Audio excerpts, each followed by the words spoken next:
चलिए आज हम चलते हैं मंदिरों के शहर वृंदावन की गलियों में। वहाँ भक्ति में डूबी एक दुनिया है और हम उसी दुनिया में झांक कर देखेंगे कि एक भक्त का पूरा दिन असल में कैसा होता है। तो सवाल यही उठता है कि एक ऐसा दिन कैसा होता होगा जो सुबह से लेकर रात तक पूरी तरह से सिर्फ और सिर्फ भक्ति के लिए जिया जाए। आइए इस अनोखी और गहरी जीवन शैली को समझने की कोशिश करते हैं। इस जीवन का जो मूल सिद्धांत है वो एक बहुत ही सरल लेकिन बेहद शक्तिशाली विचार पर टिका है। वो है संगीत के जरिए ईश्वर से जुड़ना। इसे कहते हैं भजन मार्ग, मतलब संगीत का रास्ता। ये भक्ति का एक ऐसा तरीका है जहाँ हर एक धुन एक प्रार्थना बन जाती है और हर गीत आत्मा की आवाज। तो ये दिन दिखता कैसा है? ये एक बहुत ही डिसिप्लिन्ड रूटीन है।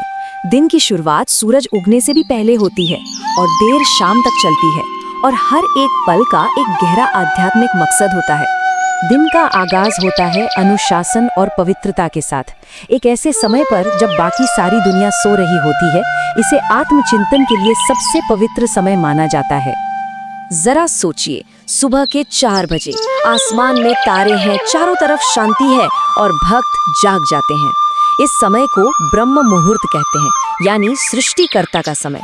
ऐसा माना जाता है कि ये वक्त आध्यात्मिक ऊर्जा से भरा होता है और साधना के लिए सबसे अच्छा होता है। दिन का सबसे पहला अनुष्ठान है सुबह की आरती, मतलब प्रकाश का उत्सव। यहाँ हर एक चीज का एक गहरा मतलब है। जैसे दीपक अज्ञान के अंधेरे को मिटाता है, घंटी की आवाज हमारी चेतना को जगाती है और धूप की महक पूरे माहौल को शुद्ध कर देती है। जैसा कि एक भक्त ने क्या खूब कहा है कि उस पल में बाहर की दुनिया जैसे खत्म ही हो जाती है। सिर्फ वो लौ, वो आवाज और ईश्वर का एहसास, बस यही बाकी रह जाता है। ठीक है, ये तो हुई व्यक्तिगत साधना की बात, पर सवाल ये है कि ये जो इतनी गहरी भक्ति है, ये बाहर की दुनिया में यानी समुदाय के लिए किसी काम में कैसे बदलती है? इसका जवाब हमें सेवा के कॉन्सेप्ट में मिलता है। सेवा जहाँ पूजा सिर्फ ध्यान करना नहीं बल्कि कर्म करना बन जाती है। सेवा का मतलब है बिना किसी फल या इनाम की उम्मीद के कोई काम करना। ये सिर्फ एक एक्टिविटी नहीं है, इसे एक चलती फिरती प्रार्थना माना जाता है, जहाँ आपका हर काम भगवान को एक अर्पण है। और ये सेवा कई रूपों में हो सकती है, जैसे तीर्थयात्रियों के लिए खाना बनाना, मंदिर परिसर को साफ करना या फिर किसी बुजुर्ग की मदद करना। हर काम, चाहे वो कितना भी छोटा क्यों ना हो, उसे उतनी ही श्रद्धा और भक्ति से किया जाता है। अब जैसे जैसे दिन आगे बढ़ता है, ऊर्जा दिन के सबसे भावुक और आध्यात्मिक शिखर की ओर बढ़ने लगती है, और वो है कीर्तन, जब सब मिलकर भक्ति के सागर में गोता लगाते हैं। दोपहर और शाम का जो समय है वो पूरी तरह से कीर्तन के लिए होता है।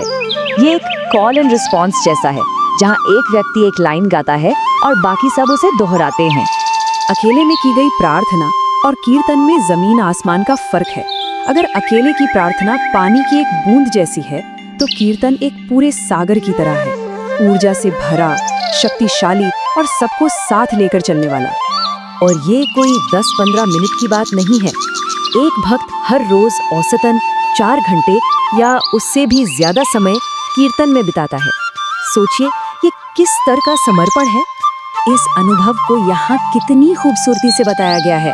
जब सब मिलकर गाते हैं तो आपकी अपनी आवाज खो जाती है, मैं की भावना खत्म हो जाती है और आप बस उस एक आवाज का हिस्सा बन जाते हैं। दिन के आखिर में कीर्तन के ऊंचे सुर शांत चिंतन में बदल जाते हैं, लेकिन भक्ति की जो धारा है वो बहती रहती है। मतलब दिन का अंत किसी चीज का खात्मा नहीं है, बल्कि ऊर्जा का रूप बदल जाता है। ऊंची आवाज वाला कीर्तन अब एक शांत गहरे मनन में तब्दील हो जाता है।